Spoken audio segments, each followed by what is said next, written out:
The final score, Wrexham 4, Crawley Town 1. I know I've been really desperate to do this podcast since Tuesday. I'd normally do it the day after again, but my throat is still suffering from going absolutely crazy in commentary on Tuesday. So, yeah. My name's Mark Griffiths, and I'm going to tell you all about it. This was a superb performance by Wrexham, and a really big step towards automatic promotion. Permanent promotion, that'd be a nice idea, wouldn't it? That's what the European Super League teams want, isn't it? It was an outstanding team performance. I won't deny I had a little feeling of apprehension before the match, simply because I've got a lot of respect for Crawley. They've had a superb season. Their manager is getting a lot of plaudits, and he deserves them. And I was fully aware, especially after they did what they did to Mansfield on Saturday, that they could come along and cause us major problems. Nobody's won more away games than them in League Two this season. They are serious. For us to do what we did to them is a massive tick against our name. It was a massive step towards that possibility of an automatic promotion spot. And it was also us cashing in on our game in hand in the grand manner, which was all really pleasing. But, you know, perhaps the most pleasing thing, and it's something that I've heard a lot of people say after the game, and I wholeheartedly agree, is that despite losing 4-1, Crawley looked like a good side. You know, we didn't beat a side that didn't turn up. They looked decent, but we were utterly magnificent. Let's not kid ourselves. This ranks up there among the best performances under Phil Parkinson. And that's saying something, isn't it? So anyway, let's have a look at how the game went. Wrexham made two changes, one enforced of Jacob Mendy dropping out, and Wrexham therefore did what they did at Colchester when Mendy got that injury. McLean went in one, and that meant that on the left-hand side we could use... No, beg your pardon. McLean went out one. So I was wondering where I was going with that. McLean went out one to left wing back, and Elliot Lee, who'd been rested on Saturday and then had to come off the bench prematurely, started. The other change, just the rotation of Palmer and Fletcher up front, Palmer coming in. And the die was cast straight from the start. You could see exactly what was going to be happening. Crawley, a good side on the ball.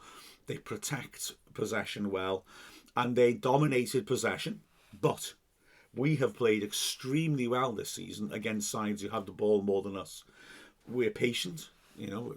The last thing you want to have happen when a side's keeping the ball is for players to get impatient and try to chase it and get after it and leave gaps in behind them.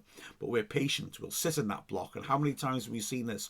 A team controlling the ball against us at the racecourse, or indeed in the away games, but we restrict them to shots from around the edge of the area and further out. That's a sign of good defending. And of course, in a Okonkwo, we've got a keeper who covers the ground well, should handle long-range shots really well, and almost always has done, and also has got really soft hands, so he often holds on to them as well. So it's a great setup for playing against a team that moves the ball about.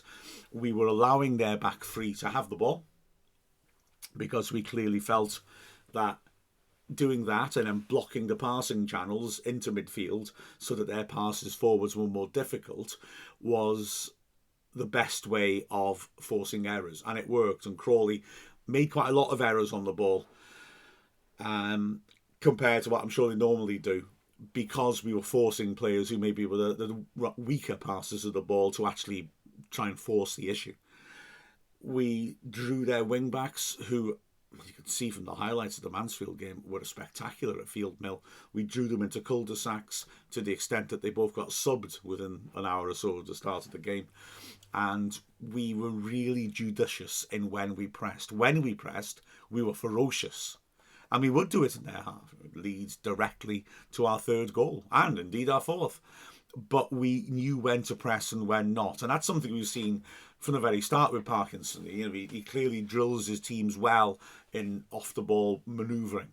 And from the very first season, you've seen games where we've allowed certain areas of the pitch to the opposition just to lure them into a pressing trap, and when crunch, we get them and we got the ball back. And the other thing, which I don't think we've done that well this season, if I'm perfectly honest, is our breakaway play was fast and ruthless. We were really vertical when we got the ball. It was brilliant to see. I think there've been quite a lot of times, especially in the second half of the season, where we've had chances to break and have sort of slowed things down. And maybe it was just that little wobble of confidence we had when we started losing games in January that accentuated it. But players maybe weren't backing themselves to play those killer passes. Well, it was the exact opposite on Tuesday.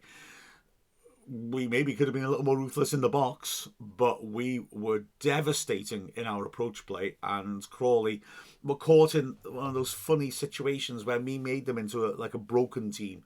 We made them into a team that has a defensive unit and an attacking unit and not that much in between in too many phases of play as far as they were concerned. So the number of times when they came up the pitch and they set themselves up to, if you like, Guardiola style, ring fence your defence and pen you in, but then we'd force an error, and then they had too many players committed up the pitch ahead of the ball, and we would strike. It was brilliant to see us be able to do that to them. It was clinical. It was brilliant. The opening stages, first quarter of an hour like that, Crawley had a lot of the ball, and we were okay to just sit off it, allow them in areas that didn't threaten us, and just try to make the passing difficult for them. And the first 3 opportunities in the match went to us, and by the 23rd minute we're 2-0 up, because, like I said, we were ruthless and we had a game plan that we executed beautifully despite them having a lot of the ball. 14th minute. I love this. O'Connor is in his own half, in his own defensive third, but sees that O'Connell is behind him. O'Connor's passing lanes are blocked, and so he does a cute little back heel to O'Connell. Not, a show-offy way of playing the ball, just a clever way to quickly get the ball to a player who's got a slightly different angle and can avoid those blocked passing lanes. And so he back heels it to O'Connell, who quickly feeds it to, I think, what O'Connor was looking at, George Evans, who was ahead of O'Connor, but O'Connor couldn't see a way to get it through to him. So now George Evans has got it, and those Crawley players are out of position before they can get across the balls with Evans, and he shifts it onto Cleworth. And Cleworth, again, as he does, plays a really good ball down the right channel, and Barnett is running, feeds it. Well, I mean, I just really enjoyed this. That's opened Crawley up completely now. They've got everyone bar a couple of defenders ahead of the ball. Barnett is running at a defender who is isolated, and Barnett does really well to drive at him and then draw Cannon into it on the right-hand side. Cannon bangs in an early cross, and Mullin can't quite control it and puts it over from about 15 yards. But it's a sign of what's to come, because 21st minute, a beautiful goal. I got to be honest, I saw the highlights and I looked a bit stupid, because it's a scruffy finish, and I'm there going, what a goal, and you think, really, mate, really?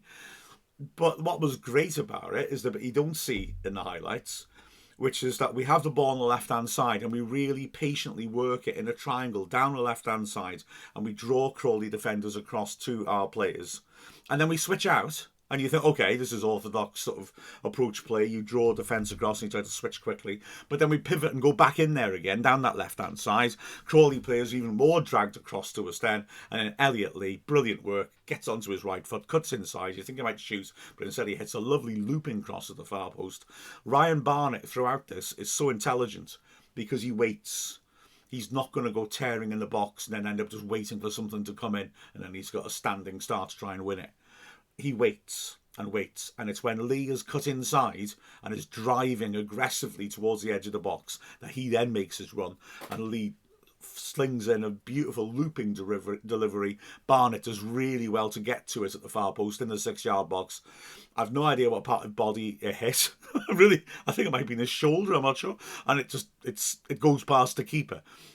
His first goal for Wrexham, and my goodness, if anyone deserves it, it's him. It was great to see that. I mean, he's such a good attacking player, and it was such a beautifully conceived move.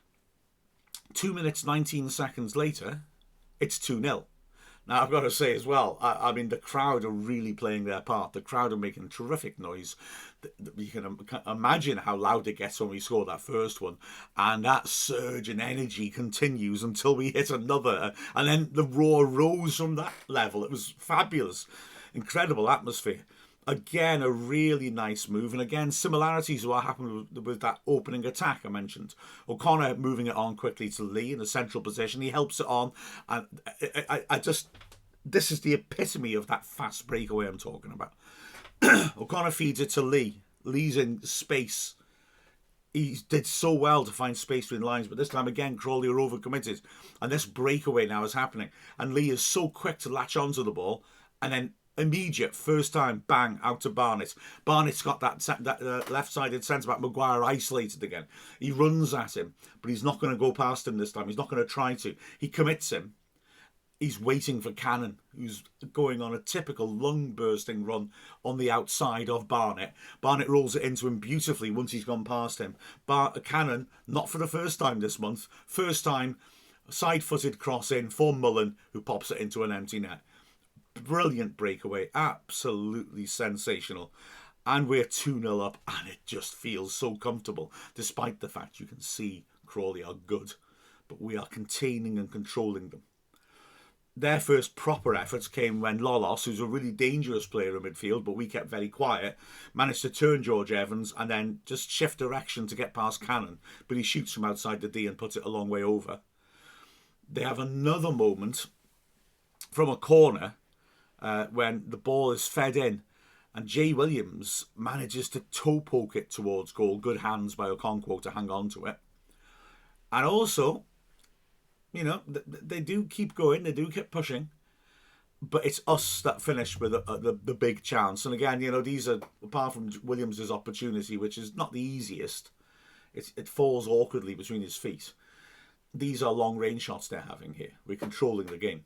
In the first minute of added time, we nearly get a third.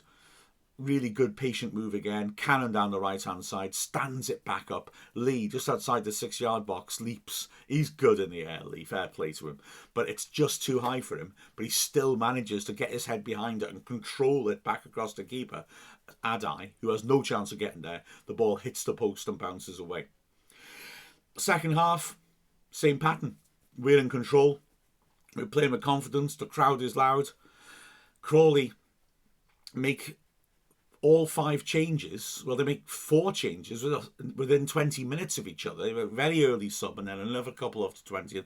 They've got all 5 subs on quite early on because clearly Scott Lindsay, their manager, is fully aware this is really not going to plan. They've got to try and alter things around. Adeyemi, an attacking player that they put on as right wing back, does make some difference. He's the one player who you feel's got a bit of penetration. And Liam Kelly comes on as a playmaker. And he shifts the ball around a bit quicker. So you see a little bit more promise from them, but you still don't feel too threatened, to be perfectly honest. Wrexham go close again.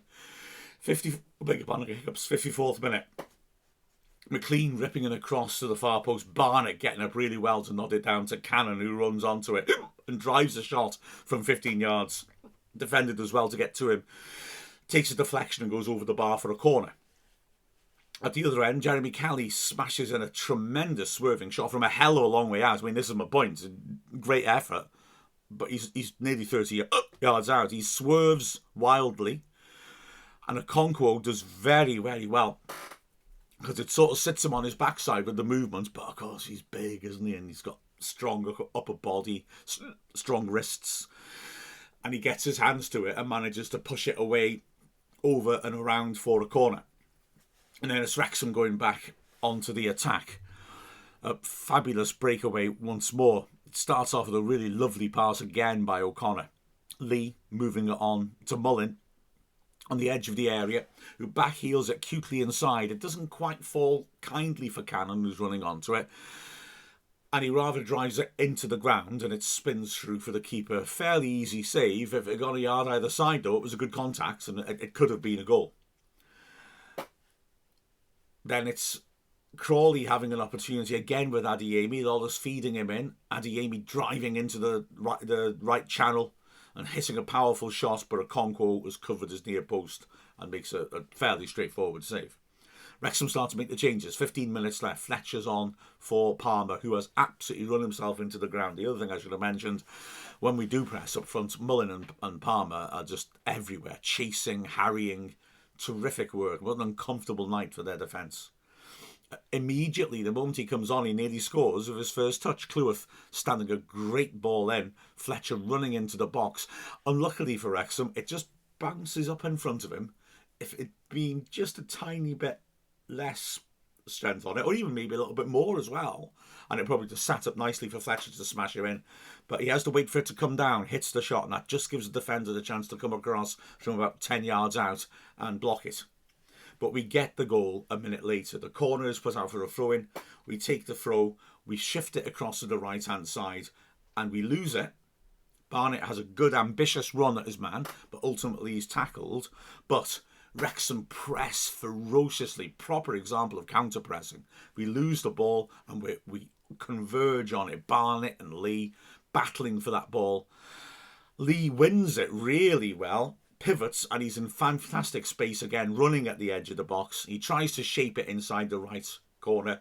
Adai gets down and makes a really good save, pushing it away from goal. But Cannon does ever so well, racing onto it, lashes it back in first time. What I like about Cannon is he tends to put things in, do things with his first touch, and let the defence panic because they haven't set themselves. And on this occasion, I mean, it looks a little bit like a poor piece of goalkeeping by Adai because Cannon's got a very tight angle, but unlike the chance a moment ago for Adeyemi, the goalkeeper is allowing him the near post. But to be fair, he's just getting up after an excellent save, and he hasn't had time to set himself before Cannon's banged that shot back in again. Probably the only by hitting it first time could he score, and he did.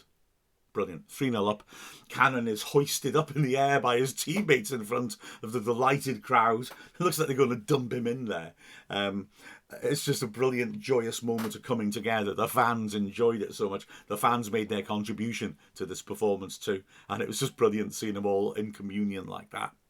Jordan Davis comes on with 8 minutes left to give it a break to Cannon, who gets a massive ovation, quite rightly. Davis looked lively. There have been a couple of games lately, I think because of lack of minutes on the pitch, where he's not quite got up to speed when he's come off the bench. But he looked sharp in this game. And Wrexham continue to look to cause problems. A horrible mistake leads to Wrexham's fourth goal, but it's got to be said that, again, we forced that mistake. And it makes you feel proud watching this goal. You know, we look to break away. The ball's slightly overhit as we go forwards. Adeyemi, who's left back on his own on the halfway line, is immediately pressured. Mullin and Fletcher look like two sprinters trying to win 100 metres shoulder to shoulder, just tearing after the ball. I mean, Fletcher's not a young lad anymore, and Mullin's been doing this for 83 minutes now, but they chase after it. The ball does go safely back to Adeyemi, but Mullin continues to hare after him. And Adeyemi, no doubt thinking, oh God, I better quickly move this away from me, turns and plays a back pass, which, if Mullin wasn't so committed to the chase, would probably have been all right. Slightly underhit, but the keeper would have come out of the box and got there comfortably. But Mullin is flying after this thing, and it becomes increasingly apparent as he chases it. Not only has he got a chance of getting there, but Adai sees that and he doesn't come out of the box. So Mullin is one-on-one with the keeper who's stranded on the edge of the area, and he just coolly slots it beyond him inside the right post. Mullin's 102nd goal for Wrexham, of course, and the game is so over. We bring on Bolton for Barnett. We bring on Marriott for Mullin, who gets the ovation he deserves. And actually, Crawley get a goal back. Fourth minutes of added time, Darcy hits a shot from distance. Again, Okonkwo gets down well and puts it on the post for a corner. And credit to Crawley for how they scored this. I'm sure Phil Parkinson would have been annoyed. It's the one time we switch off. They were taking quick corners all through the game, and they did it again. Quick short corner. Feed it in. Forster, who's lively, to be fair, as a sub on the left-hand side, rips a good ball in. We've switched off for the first time in the game. 95th minute, we've switched off, and it's an easy finish for Lolos. And caught everybody out because they were so quick thinking. Caught the players out. Caught me out. I was just making a quick note to say Okonkwo made a good save. I look up and the ball's in the net, and there's no crowd noise. And he's thinking, what's happened here? And I had to look at it, buffing and look at the replay. And it caught the cameraman out as well, because it took it so quickly. They only just caught what happened. So yeah, final whistle goes. Absolute delight. Superb performance. I mean, looking through the team, Okonkwo was excellent. He took some really good crosses, corners where he was penned in, and he just rises brilliantly, like that thing they do in rugby where someone throws a bloke up in the air. I don't understand rugby. It's not a sport, is it?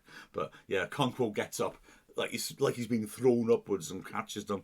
Magnificent goalkeeping by him, and some good saves from shots outside the box. They were, to be fair to Crawley, they weren't able to penetrate the box too much. They did strike the ball well from distance. Across the back, I mean, the back three absolutely outstanding. How many times have I mentioned O'Connor as the player who makes that important first pass that sets up an attack? He was imperious. He was untroubled in defence. O'Connell, again, a monster in the middle of that defence, repelling everything. But the way he drives the ball forwards, the way he uses the ball, so good. And then Cleworth. I mean, Cleworth is getting the credit he deserves now, isn't he? Wow. Again, his defending was great. He made a really good piece of defending on the cover early on in the game, just to send that message to Crawley. Don't bother trying to isolate me. I'm way beyond that point in my career. And again, accurate forwards passing and coming forwards to help out on the overlap and the underlap. Brilliant work from him. On the right flank, Barnett was sensational, really caused issues, got that goal, of course, got some good service into the box, excellent performance. His pressing was terrific with his pace.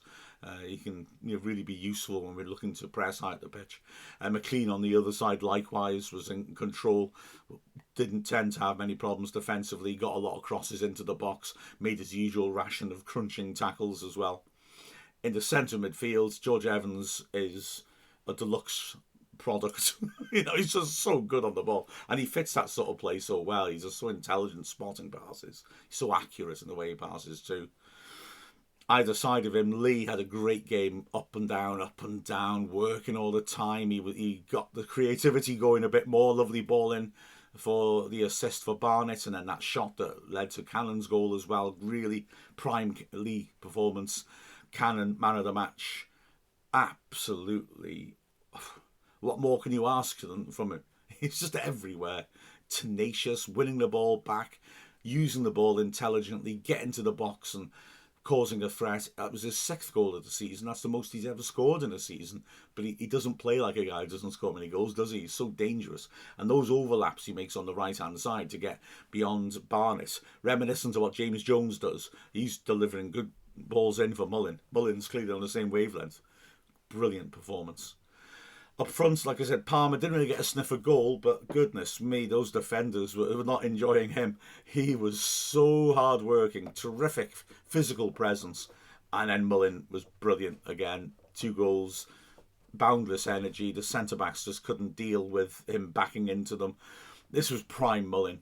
I mean, the Bucks had an outstanding season. He had a debilitating injury, clearly for a big chunk of the season, has not been able to quite use his physicality as he normally does, because, it's not just the injury with his ribs. He's had problems with his back. He was doubtful last Saturday, but he gritted his teeth and pushed through. He's done it again here. Goodness me, what a player. But now he is feeling more able to engage physically in the way he used to. And, yeah, these League 2 defenders are not enjoying it. Outstanding performance by the skipper, who, by the way, is captain Wrexham 9 times now, all this season, and has contributed 8 goals and an assist in those games. Not bad, skipper. And then off the bench, like I said, the players who came on did a good job. Bolton had a couple of lively moments. Jordan Davis was very pleasing to see him immediately causing problems for Crawley.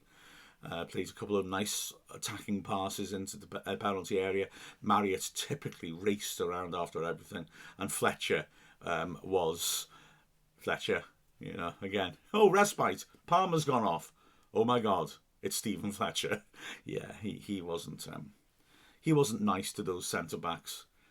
It was brilliant, and like I say, the thing that really makes it feel fantastic, apart from the fact it's our game in hand 1 now, and it's a big step towards being able to get promoted automatically, is that I think Crawley are good, and I would not be at all surprised to see them in League 1 next season, having gone through the playoffs. Hopefully, we're avoiding the playoffs this season. With a final score of Wrexham 4, Crawley Town 1, I am a very happy Mark Griffiths from Wrexham AFC.